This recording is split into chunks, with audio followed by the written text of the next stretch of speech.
तो hello guys, तो आज हम देखेंगे कि मेरे पास कुछ क्वेश्चन है। What do you mean by partnership and futures of partnership, ठीक है।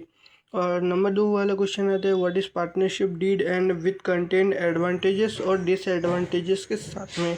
और तीसरा नंबर आता है, implied rights and liability of partner. क्या इम्प्लाइड राइट्स बनता है, लाइबिलिटी क्या बनती है पार्टनर के प्रति। चौथा जो क्वेश्चन आता है, इंट्रोडक्शन ऑफ एलएलपी। एलएलपी क्या है, लिमिटेड लाइबिलिटी ऑफ पार्टनरशिप क्या है 2008। और इट नेचर, मतलब इसके जो कैरेक्टरिस्टिक होगा, इसका जो नेचर होगा वो कैसा होगा।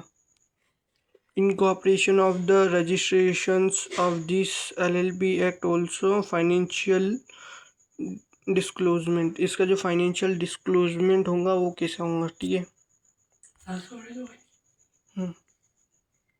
उसके बाद में स्टार्टिंग से देखते हैं हम।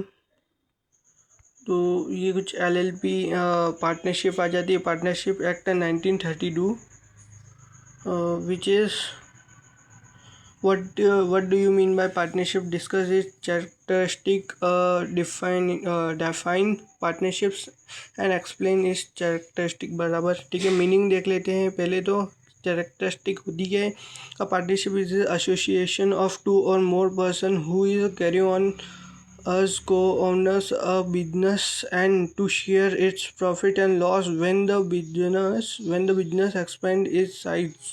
यानी कि एक प्रॉफिट और लॉस के लिए एक बिजनेस स्टार्ट करना with come together two person और टू और मोर, ठीक है।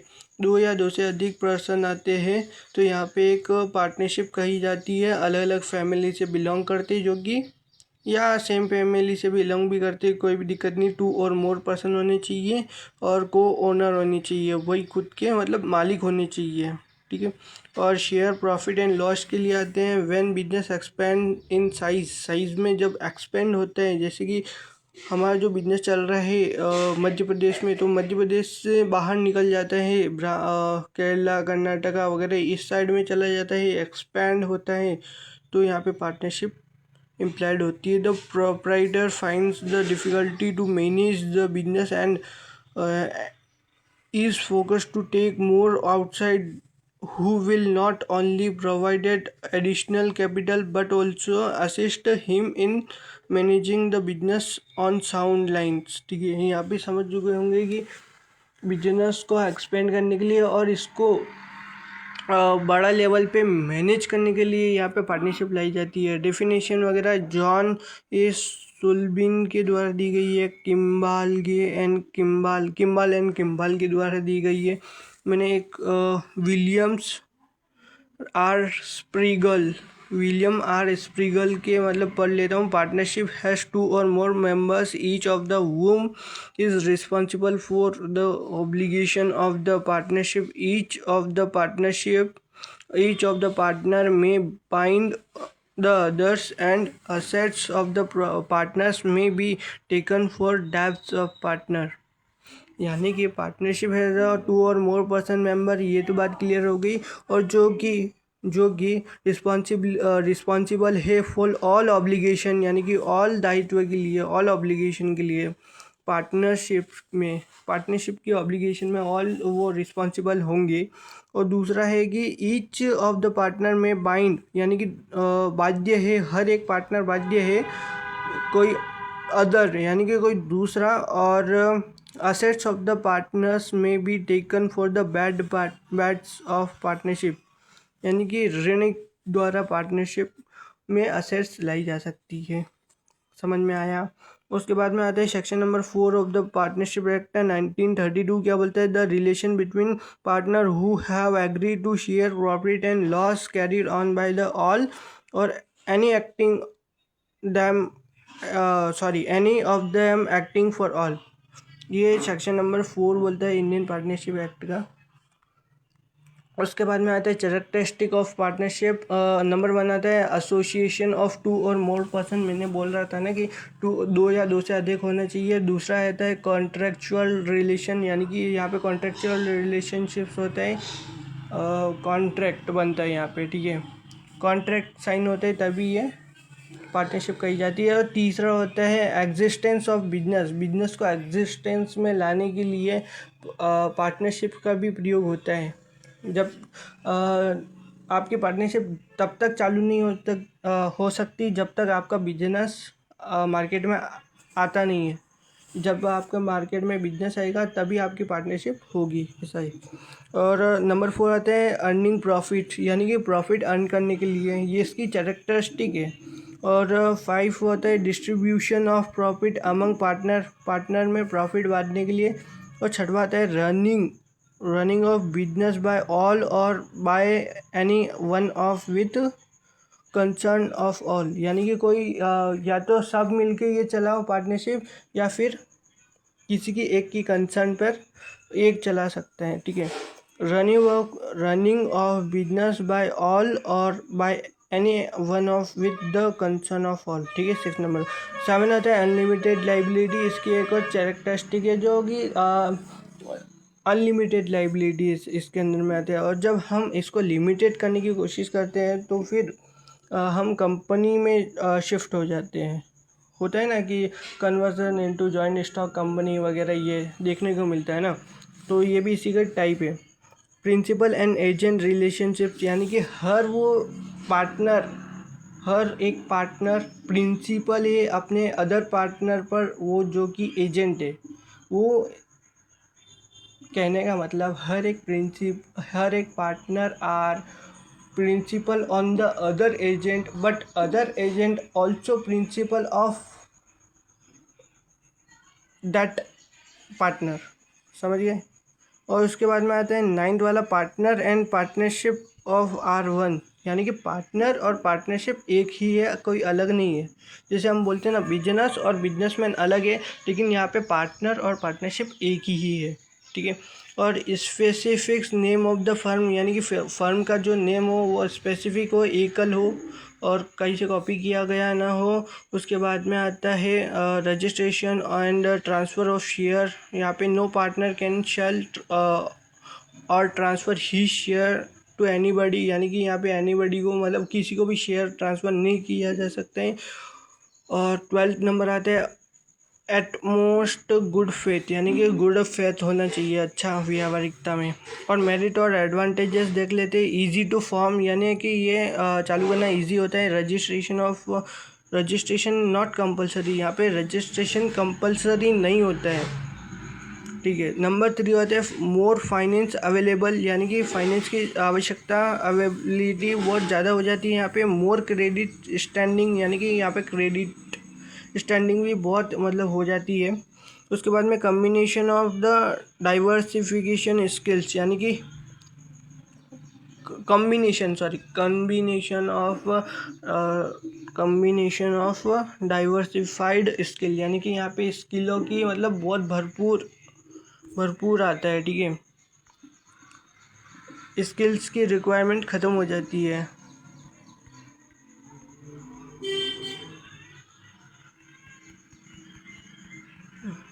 तो यहाँ पे मैं देख रहा था, ठीक है। कैरेक्टरिस्टिक एडवांटेज भी बता दिया।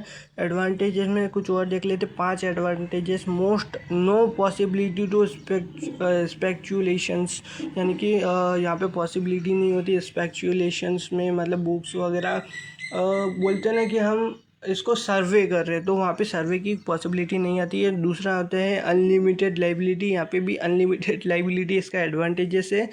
और नंबर 3 आता है इंकरेजमेंट यहाँ पे बहुत बढ़ जाता है। और नंबर 7 आता है deep thinking on every decision. और नंबर 6 जो कि है easy change in number of partner में नंबर चेंज करना बहुत इजी होता है। नंबर 14 देख लो एक बार, ईज इन बिजनेस अल्टरनेशन, ठीक है। प्रोटेक्शन ऑफ मॉनिटरी इंटरेस्ट, यानी कि मॉनिटरी इंटरेस्ट को भी प्रोटेक्ट करने का काम करता है। और अब हम आ जाते हैं लास्ट वाला 15 वाला, प्रमोट डिसीजन को प्रमोट करने के लिए। और डिसएडवांटेजेस एंड डीमेरिट्स पढ़ लेते इसके।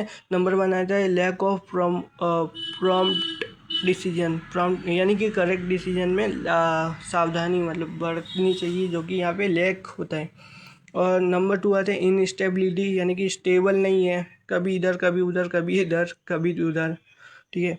नंबर थर्ड आते हैं म्यूचुअल डिस्ट्रस्ट, मतलब डिस्ट्रस्ट यानी कि म्यूचुअल आपसी संबंध में क्या बोलते हैं उसको, ट्रस्ट की कमी होना।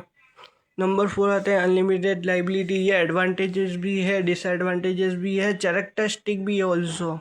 और नंबर फाइव है limitations of transfer of share. Transfer of share limitation है यहाँ पे, डिसएडवांटेजेस इसका।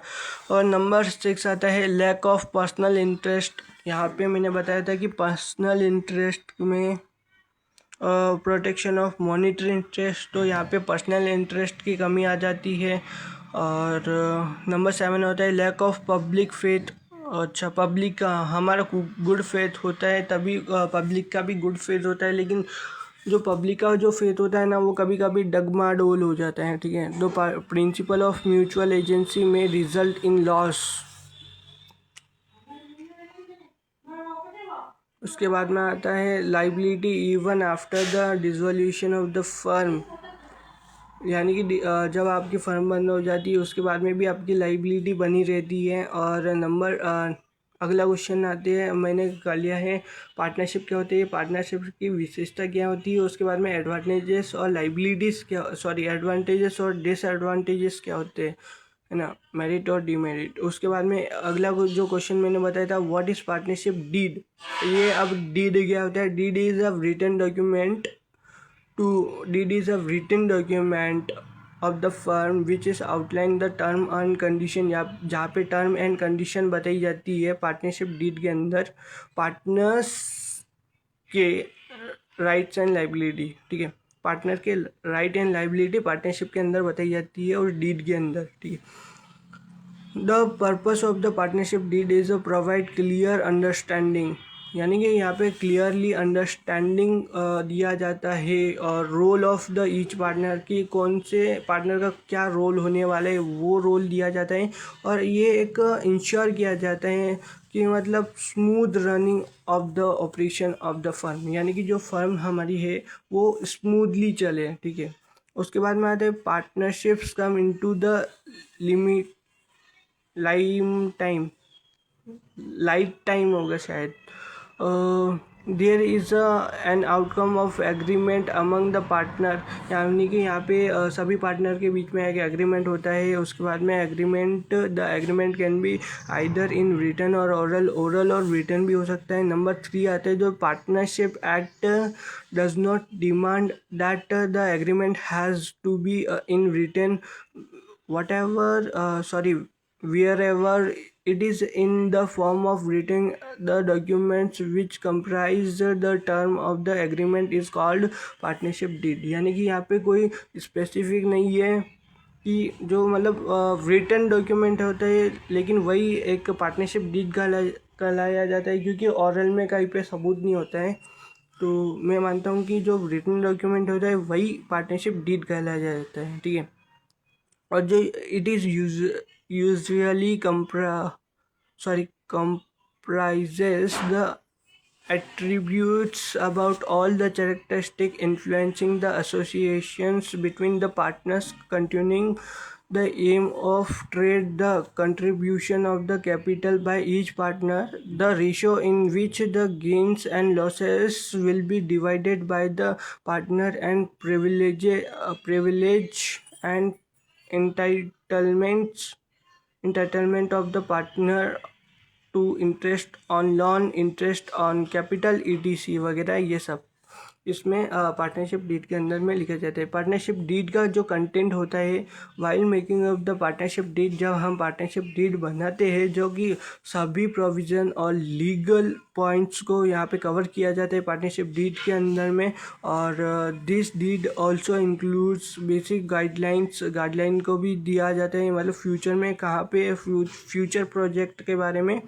और number it can be used evidence, यानी कि evidence at time of conflict, यानी कि जहाँ पे कॉन्फ्लिक्ट होगा, लड़ाई झगड़े होंगे, वहाँ पे एज अ एविडेंस का काम करेगा, यानी कि सबूत का काम करेगा। और लीगल प्रोसीजर होगा। ओके, डन, ठीक है। उसके बाद में इसमें कंटेंट देख लेते हैं एक बार। Name of the firm determine by the all partner, सभी पार्टनर के द्वारा डिटरमाइन किया गया है, खोज किया गया है कि फर्म का नाम क्या होगा। नंबर 2 होता है name of the detail of the partners of the firm, यानी कि पार्टनर की जो मतलब क्या बोलते हैं उसको, जो सीवी होता है ना, करिकुलम विटा, वो वहाँ पे सबमिट किया जाता है ताकि उनकी जो पार्टनर्स की डिटेल हो वो एक्यूरेट बनी रहे। उसके बाद में the date on which business commenced, यानी कि आपका बिजनेस कब लागू हुआ था वो डेट होनी चाहिए। फर्म एग्जिस्टेंस एंड ड्यूरेशन, यानी कि फर्म कब एग्जिस्टेंस में आई थी वो होनी चाहिए। और नंबर 5 आता है amount of the capital contributed by the each partner, मतलब कौन से पार्टनर ने कितनी कैपिटल लाई है वो वहाँ पे लिखना चाहिए। और उसके बाद में profit sharing ratio between the partner के बीच में प्रॉफिट शेयरिंग रेशियो कितना है। उसके बाद में आता है duties and obligation and power of each partner, किसकी क्या पावर होगी और किसकी क्या duty and obligation, right and liabilities को दर्शाया जाता है। नेक्स्ट पॉइंट आता है the salary and commission is applicable that is payable to partner, यानी कि जो जिसके पास एक्स्ट्रा स्किल है वो कमीशन भी चार्ज करते हैं कभी कभी, तो वो कमीशन कितने % में क्या होना चाहिए वो उस पार्टनरशिप डीड के अंदर लिखा जाता है। और नेक्स्ट पॉइंट आता है the process of admission of retirement of partner, यानी कि उस टाइम की क्या प्रोसेस रही होगी, मतलब क्या होगी फ्यूचर के लिए कि जब हम पार्टनरशिप में कोई पार्टनर को ऐड कर रहे या रिटायर कर रहे या किसी कारणवश डेथ होगी तो डेथ में क्या प्रोसीजर रहेगा वो भी वहाँ लिखा जाता है, ठीक है। The method use for calculating goodwill, यानी कि गुडविल को कैलकुलेट करने के लिए कौन सी मेथड यूज़ होगी। एक तो वो सुपर मेथड होती है, एवरेज मेथड होती है, सुपर प्रॉफिट मेथड, और एक और मेथड होती है जो कि हम नेक्स्ट वीडियो में कवर कर सकते हैं। और उसके बाद में method the procedure that must be followed in case of dispute arising between partners, जो भी डिस्प्यूट होगा वो अराइजिंग बिटवीन पार्टनर्स के अंदर में कैसे सॉल्व होगा ये भी लिखा जाता है। The procedure of for cases where a partner become insolvent, जब कोई पार्टनर इंसॉल्वेंट हो जाता है वहाँ पे भी एक पार्टनरशिप डीड के अंदर में लिखा जाता है। Procedure of the settlement of the accounts in the event of the dissolution of firm, जब फर्म डिसॉल्व होगी वो भी वहाँ पे पॉइंट लिखा जाएगा। और important of the partnership deed क्यों इम्पोर्टेंट है अब ये देखते हैं। नंबर 1 मैं कुछ ही पॉइंट कवर करूँगा इसमें क्योंकि यहाँ पे आपको सामने दिया गया है। इट कंट्रोल एंड मॉनिटर, यानी कि ये कंट्रोल और मॉनिटर करता है राइट एंड रिस्पॉन्सिबिलिटी और लाइबिलिटीज़ को सब पार्टनर में। और नंबर 2 जो पॉइंट आता है अवॉइड डिस्प्यूट बिटवीन पार्टनर के बीच में आपसी जो झगड़े होते हैं वो उसको सॉल्व करने का काम करता है। नंबर 3 आता है अवॉइड कन्फ्यूज़न, यानी कि कन्फ्यूज़न को हटाने का प्रॉफिट और लॉस के बारे में और distribution ratio among the partner, क्योंकि आपके प्रॉफिट एंड लॉस क्या रेशियो क्या क्या होने वाला है ये सारे कन्फ्यूज़न को दूर करता है partnership deed.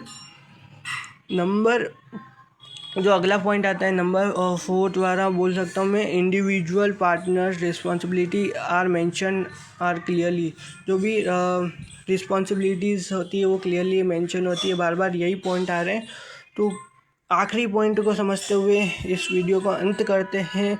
Partnership deed also defined remuneration of salary वगैरह, ये जो भी खर्चे होते हैं सैलरी, कमीशन, वेजेस, पेमेंट वगैरह, ये सब जो कि एक पर्सन की होती है, पार्टनर की होती है, वो कैसे अलोकेट किया जाता है वो भी पार्टनरशिप डीड में लिखा जाता है। ये इसकी खासियत है, इम्पॉर्टेंस है।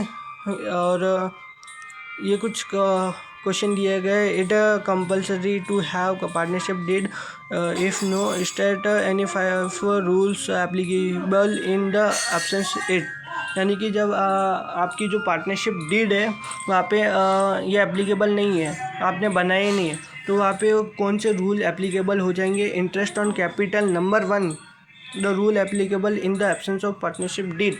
नंबर 1 आता है इंटरेस्ट ऑन कैपिटल, यानी कि जो नो इंटरेस्ट ऑन कैपिटल, यानी कि यहाँ पे कोई इंटरेस्ट नहीं दिया जाएगा कैपिटल के, क्योंकि यहाँ पे कैपिटल मेंशन ही नहीं है ना।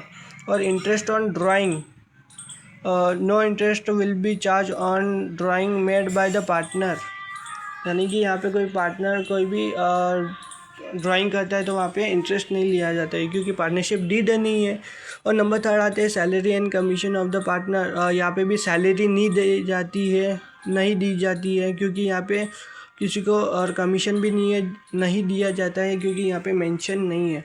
और नंबर फोर आता है जो कि interest on loan if any partner apart from he share of the capital, यानी कि उसकी जो कैपिटल में से अगर कोई लोन लेता है तो उसको ही भरना पड़ता है, वो ऑल पार्टनर पे अप्लाइड नहीं होता है। एक बार पढ़ के बता देता हूँ। If any partner apart from he share of the capital advance money to the firm as a loan, he is entitled to interest on such amount at the rate of 6% per annum, यानी कि 6% प्रति वर्ष के दर से उस firm को loan का चुकता करना होगा और इंटरेस्ट 6 महीने का लगेगा, बराबर। प्रॉफिट शेयरिंग रेशियो, ठीक है। अब प्रॉफिट की बात कर ले तो यहाँ पे कोई प्रॉफिट का मतलब रेशियो नहीं बांटा गया है, तो फिर यहाँ पे इक्वली बांटा जाता है, ठीक है। What is implied right and partners implied discussion, मतलब इम्प्लाइड राइट एंड लाइबिलिटीज़ क्या है। यहाँ पे राइट्स ही लाइबिलिटी बनती है और जो लाइबिलिटी है वही राइट्स है, ठीक है। तो नंबर 1 आता है right of participate in business, यानी कि बिजनेस में पार्टिसिपेट लेने का एक अधिकार बनता है। दूसरा अधिकार बनता है एक्सपेंसेस ओपिनियन, यानी कि यहाँ पे एक सुझाव देने का राइट बनता है कि आप ये एक्सपेंसेस को कम कर सकते हो, बढ़ा सकते हो, ऐसा कर सकते हो।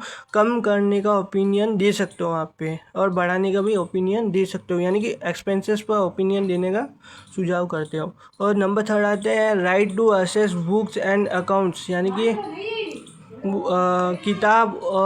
बुक्स और अकाउंट्स का एक्सेस करने के लिए, यानी कि देखने के लिए आपका अधिकार है। उसके बाद में right to share profit share करने में भी आपका अधिकार है कि आपको देखना है कि कितना क्या प्रॉफिट बन रहा है।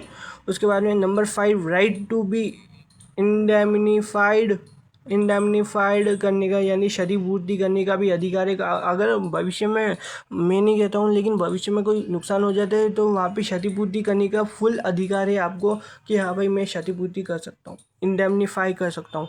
उसके बाद में आता है नंबर 6 आता है right to interest on capital and advance, यानी कि कैपिटल और एडवांस का इंटरेस्ट देने का अधिकार बनता है, ठीक है।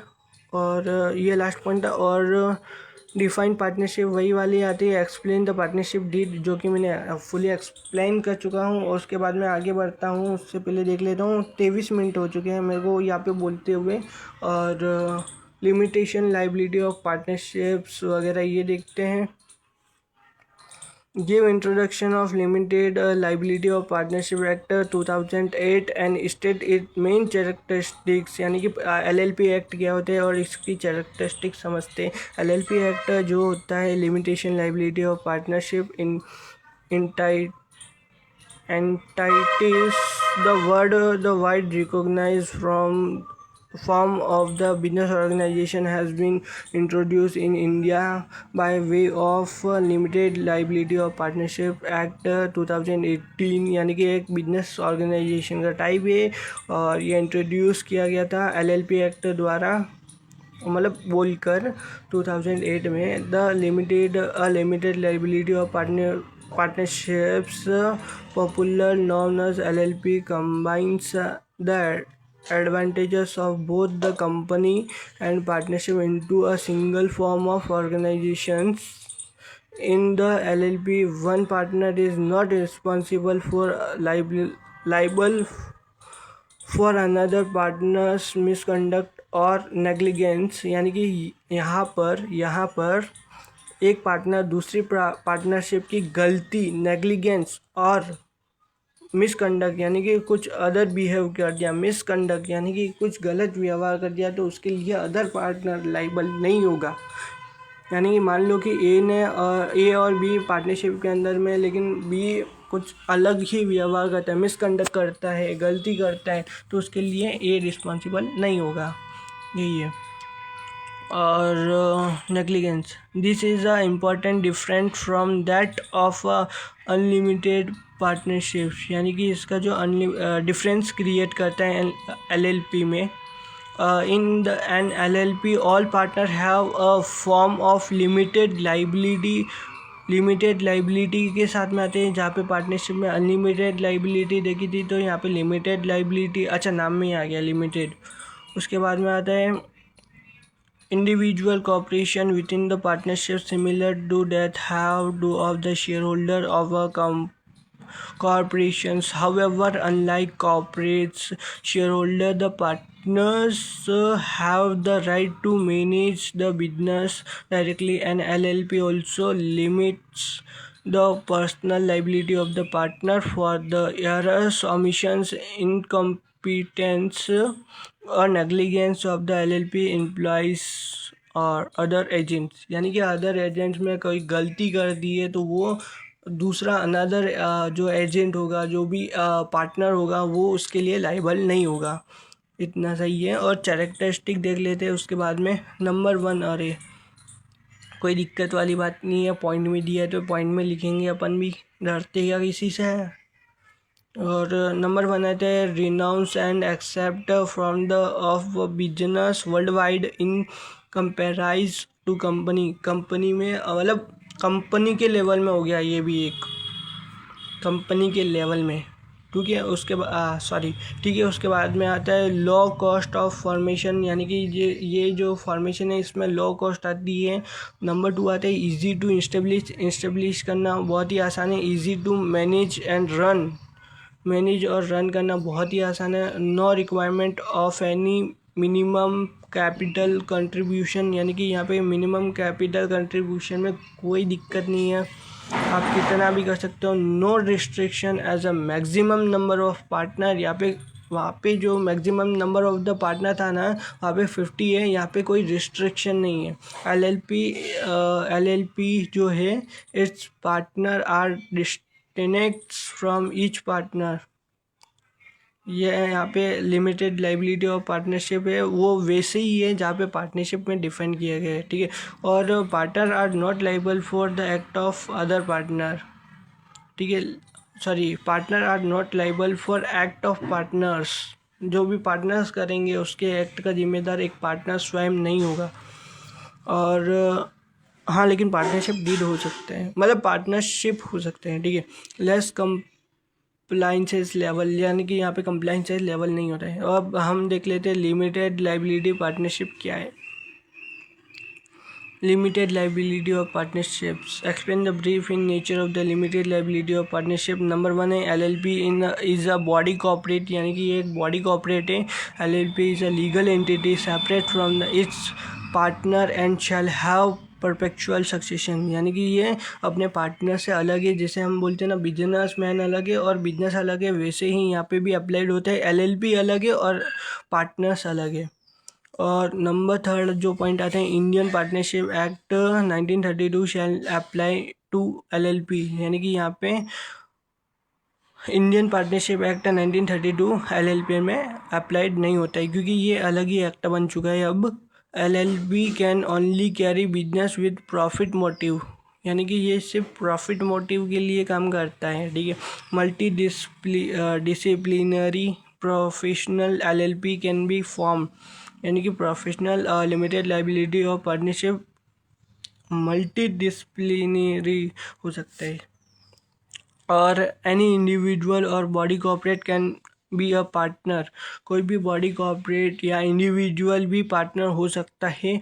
और नंबर लास्ट के जो सेकेंड वाला पॉइंट आता है, मिनिमम 2 पार्टनर होते हैं यहाँ पे, मिनिमम. और द मिनिमम 2 डिस्टिंग ये क्या है, डिजाइनेड पार्टनर, यानी कि डिजाइनेड पार्टनर मिनिमम 2 होने चाहिए. और individual 1 of them shall be residence in India, यानी कि उन दोनों में से कोई एक रेसिडेंस ऑफ इंडिया होना चाहिए, यानी कि भारत का रहवासी.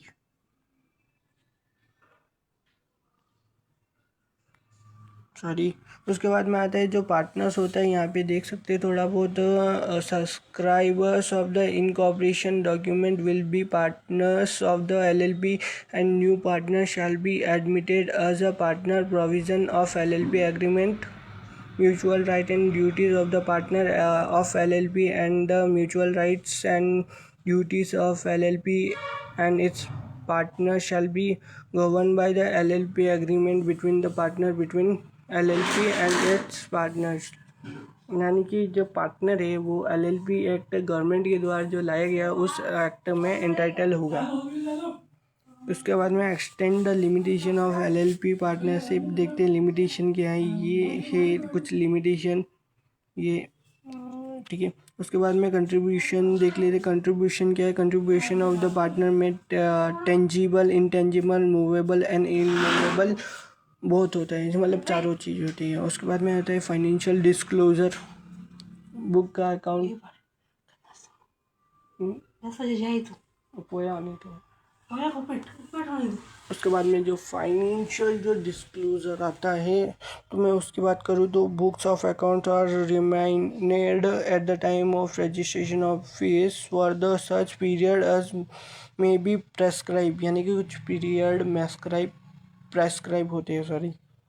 और statement of the account and solvency SAS to be prepare within 6 months from each financial year, यानी कि जो भी हर 6 महीने में बनना चाहिए, हर एक फाइनेंशियल ईयर में 6 महीने के बीच में। और उसके बाद में आता है accounts of LLP must be audited in case of contribution turnover exceed 25 lakhs and 40 lakhs, यानी कि यहाँ पे जो कि कंट्रीब्यूशन टर्नओवर है वो एक्सीड नहीं होने चाहिए 25 लाख और 25 lakhs to 40 lakhs के बीच में, मतलब उससे ज़्यादा एक्सीड नहीं होनी चाहिए। जो annual return must be filled with ROC, return on capital, with in 60 days of the course of financial year.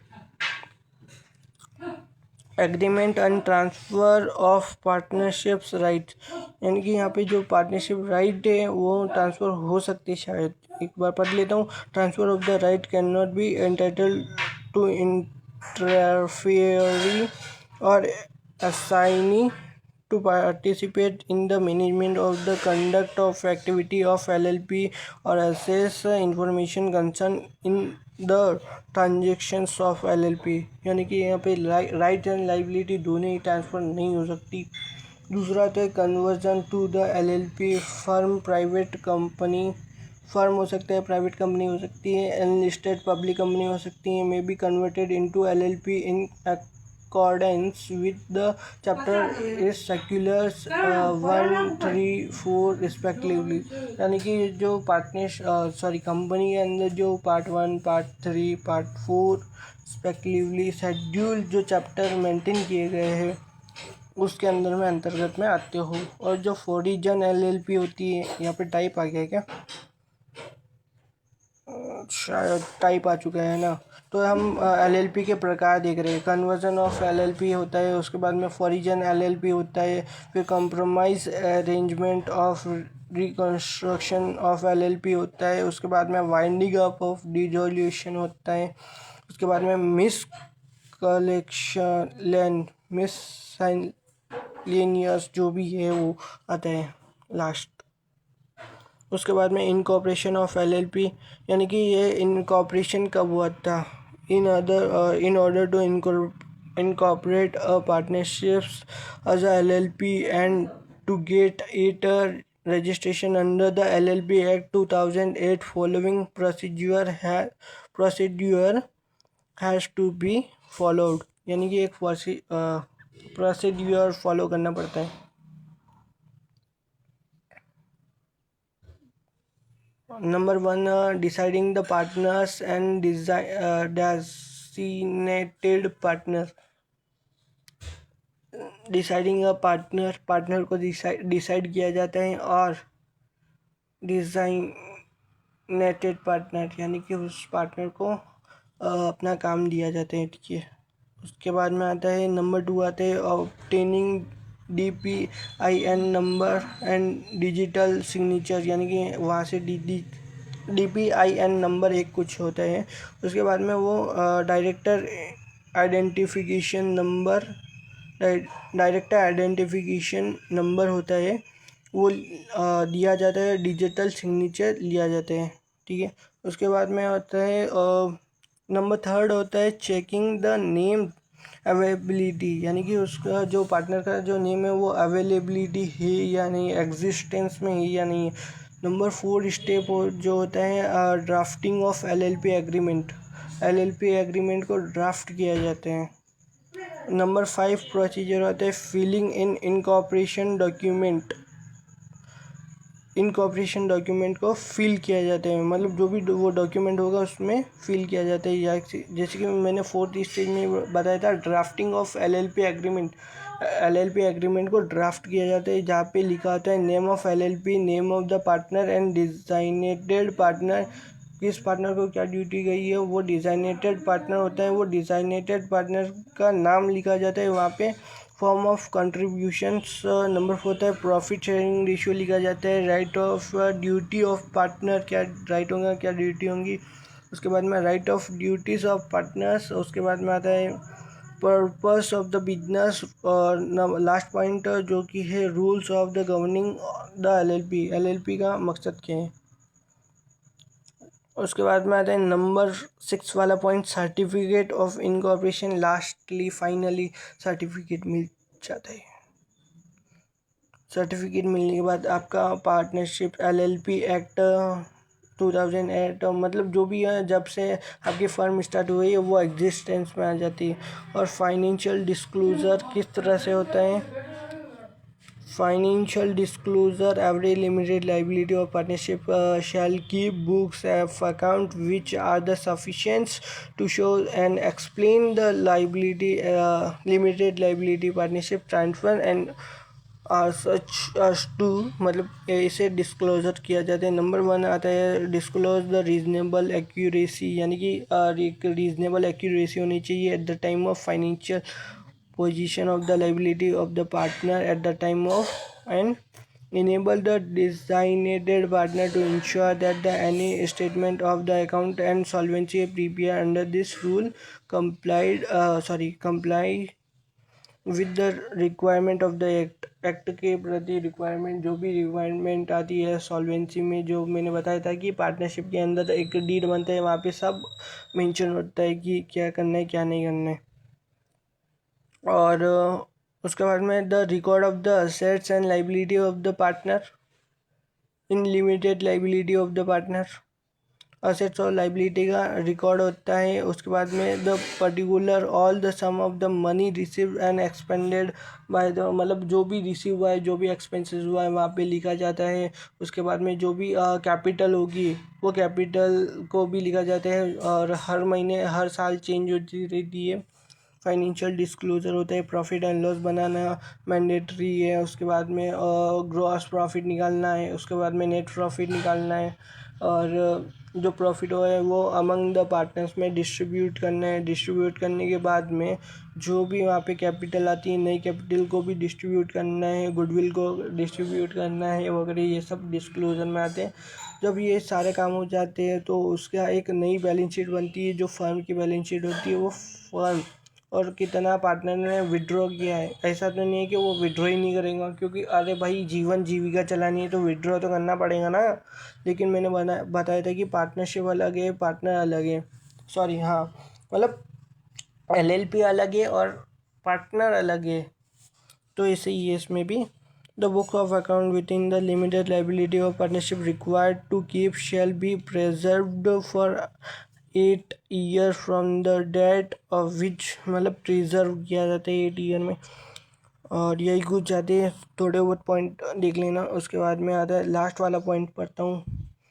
The account of every limited liability partnerships shall be audited in accordance to the rule, यानी कि जो भी accounts का ऑडिटेंस होगा वो according to the rules, by rule होना चाहिए। ठीक है। What are the incorporation document of LLP, ये भी देख लेना एक बार स्क्रीनशॉटेड। और लास्ट है इसके थोड़े बहुत ऑब्जेक्टिव, लेकिन फाइनली फटाक से देख लेते 2-5 मिनट में।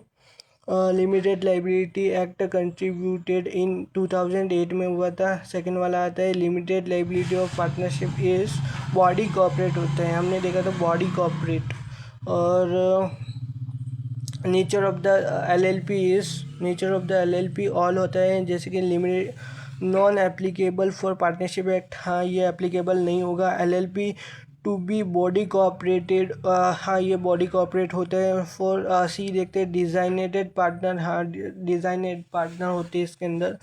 नंबर 4 होता है maximum punishment for conservation of the section 7, 8 and 9 of the LLP act 1 lakh rupees minimum, क्या बोलते हैं उसको, पनिशमेंट होता है।